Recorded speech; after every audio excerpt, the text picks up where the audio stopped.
Radio Silaturahim dan Rasil TV untuk Islam yang satu. Terima kasih Iwan Ahwat masih menyimak kajian pada malam hari ini. Pada kesempatan malam ini tadi di kajian pertama Ustadz Ahmad Sanusi telah memaparkan kajian tafsir surat An-Nahl ayat 30 sampai ayat 34.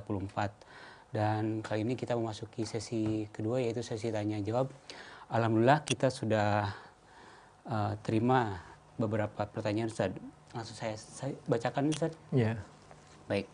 Pertanyaan pertama dari 0857234588 sekian.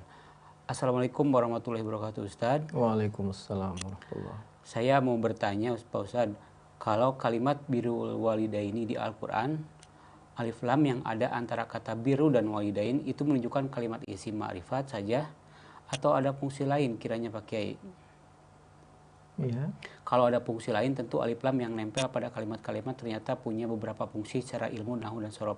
Mohon dijelaskan dengan lebih jauh Pak Kiai, karena kemampuan saya di nahwu sorob sungguh terbatas. Terima kasih. Wassalamualaikum warahmatullahi wabarakatuh dari hamba Allah, Ustaz. Kemudian SMS berikutnya dari 0838 768 625 sekian. Assalamualaikum warahmatullahi wabarakatuh, Ustaz. Mohon penjelasannya, apa makna fitnah dalam Al-Quran yang berbunyi fitnah itu lebih kejam daripada pembunuhan? Fitnah yang dimaksud itu bagian dari fitnah akhir zaman di mana ulama berpihak dan penguasa yang zulim, bahkan ulama yang serakah atas harta jabatan. Maksudnya, apakah fitnah yang dimaksud itu bagian dari fitnah akhir zaman di mana ulama berpihak pada penguasa zulim, bahkan ulama yang serakah atas harta jabatan? Satu lagi, Ustaz. SMS dari 0822 966 76 sekian. Assalamualaikum warahmatullahi wabarakatuh, Ustaz. Waalaikumsalam. Mohon pencerahannya, apakah ayat-ayat seperti alif lam mim, hamim dan shad dan lain-lain termasuk ayat mutasabihat? Kalau bukan, mengapa? Mohon jawab, Ustaz. Bismillahirrahmanirrahim. Tentang Al-Quran, surah Al-Baqarah, surah yang kedua, ayat 191, wal fitnatu asyaddu minal qatl. Atau Al-Baqarah ayat 217, wal fitnatu akbaru minal qatl. Memang betul itu. Itu dijelaskan di dalam hadis Bukhari. Nomor hadisnya itu 7095. 7095. Ketika itu haditsna anil qital fil fitnah. Sahabat Abdullah bin Umar, tolong sampaikan kepada kami tentang al-fitnah di dalam Al-Quran yang tadi itu. Wallahu yaqul qatiluhum hatta la takuna fitnah. Orang dulu itu mau saling merebut kekuasaan itu sampai mau menghabiskan orang yang tidak mendukung dia. Bahkan mau saling bunuh-bunuhan. Al-Baqarah 193. Faqala hal tadri mal fitnah. Tahukah kamu apa yang dimaksud fitnah di situ? Lalu disampaikan, sakilat ka ummuk. Jadi kecewa ibumu itu. As-salah innama kana Muhammad sallallahu alaihi wa alihi wasallam yuqatilul musyrikin wa kana ad-dukhulu fi dinihim fitnah. Dulu Nabi Muhammad sallallahu alaihi wa alihi wasallam itu berjuang berhadapan dengan orang musyrik. Mulai dari lemah sampai kuat. Nah, beda kalau sekarang. Kalau dalam keadaan kuat, wa kana ad-dukhulu fi dinihim fitnah. Apabila umat Islam dalam keadaan kuat, tapi dia membela orang kafir, membesarkan orang kafir, atau menjadi petugas partainya dan seterusnya lah. Itu yang dimaksud itulah. Wa kana ad-dukhulu fi dinihim fitnah. Ya itu yang dimaksud fitnah. Benar itu tadi nasihat. Kiai itu yang bertanya itu. Laisa kaqitalikum alal mulki, sedang kalian sekarang ribut karena urusan jabatan mulki. Hadis Bukhari 7095, coba dikliklah. Atau hadis Bukhari 695 itu. Bagaimana di dalam penjelasannya ada di dalam Fathul Bari juz 2 halaman 239 itu. Itu panjang. Sudah situ aja dulu. Berikutnya tentang alif lam mim ya. Hamim dan shad itu mutasyabihat apa bukan? Itu mutasyabihat itu. Kenapa? Karena sampai sekarang bisa dikatakan mutasyabihat, tidak ada orang yang tahu. Itu mesti dikembalikan kepada Allah Subhanahu wa taala. Jadi makanya semua tafsir itu biasanya Allahu a'lam bimuradih. Begitu. Tentang yang maksud ini kadang-kadang alif, Allah, lam, malaikat Jibril, mim Muhammad, itu kan ijtihad, tidak ada kepastian itu. Itu sebagai simbol dari fawatihus suwar supaya kita belajar dan supaya kita tahu bahwa namanya hamba itu ilmunya terbatas. Yang pasti-pasti itulah yang muhkamat. Nah, yang belum pasti itu maksudnya supaya manusia sadar bahwa manusia itu meskipun sampai ke langit tetap manusia punya kelemahan, harus dikembalikan kepada Allah Subhanahu wa taala.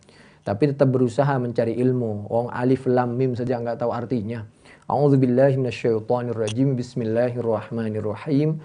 Huwallazi anzala 'alaikal kitaba minhu ayatum muhkamat hunna ummul kitabi wa ukharu mutasyabihat fa ammal ladzina fi qulubihim zaygun fayattabi'una ma tasyabaha minhu ibtigha'al fitnah.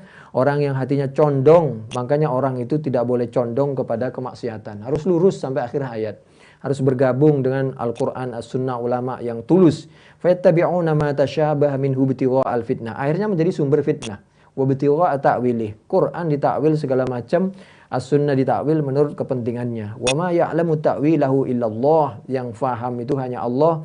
Warrasikhuna fil ilmi, orang yang ilmunya mendalam, yaquluna amanna bih, mereka beriman kepada Al-Qur'an. Kullum min indi rabbina, ini semua dari Allah, kita kembalikan kepada Allah. Wa ma yadzakkaru illa ulul albab, yang mendekati, mencoba memahami, yang tahu itu insya Allah orang yang punya akal dan punya hati, akal dan hatinya disesuaikan dengan Al-Qur'an. Pertanyaan yang terakhir apa tadi ya? Birrul walidain.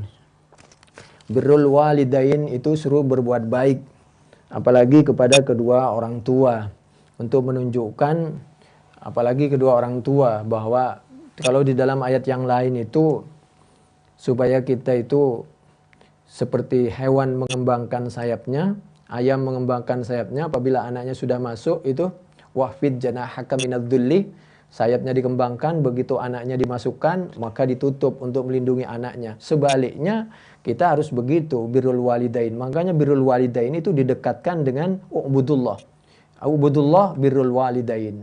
Cuman sayang, orang sekarang birrul walidain dikalahkan dengan suami. Karena katanya sudah diserahkan, itu karangan itu. Nabi Muhammad SAW, jangankan dengan kedua orang tua, dengan pembantunya aja Nabi nggak pernah marah.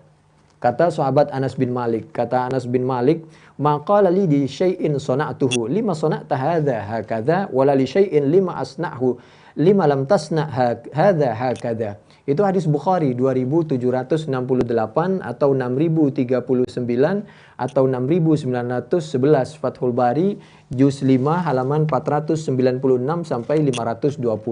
Nabi saja sama pembantu tidak pernah menyakiti, baik dengan sikap, kata-kata, wajah, segala macam kepada orang tuanya, apalagi kepada orang tua. Demikian juga sebaliknya. Jadi itu sebenarnya banyak, sama dengan itu alnya alhamdulillahirabbil alamin, itu untuk menunjukkan apabila Anda ingin berhasil, ingin baik, maka Anda harus dekat kepada kedua orang tuanya, apalagi kepada kedua orang tuanya. Subhanakallahumma bihamdik, nasyhadu an la ilaha illa anta, nastaghfiruka wa natubu ilaik. Assalamualaikum warahmatullahi wabarakatuh. Waalaikumsalam warahmatullahi wabarakatuh. Demikian ikhwan akhwat kajian pada malam hari ini. Kami ucapkan terima kasih pada Ustaz Ahmad Sanusi atas kajian dan tausiahnya. Semoga bermanfaat bagi kita semua. Serta beliau dibalas oleh Allah Subhanahu wa taala dan diberi kesehatan. Amin ya Allah alamin. Terima kasih juga kepada Iwan Akhwat yang berpartisipasi atau mengirimkan SMS. Mohon maaf bila ada SMS yang tidak terbacakan dari hamba Allah yang dari Bogor. Saya Atep Setiabudi bersama kru yang bertugas. Ada Neza di kamera, Fajar di switcher, dan Yusuf Subangkit di operator. Pamit undur diri. Subhanakallahumma wa bihamdika asyhadu an la ilaha illa anta astaghfiruka wa atubu ilaik. Wassalamualaikum warahmatullahi wabarakatuh.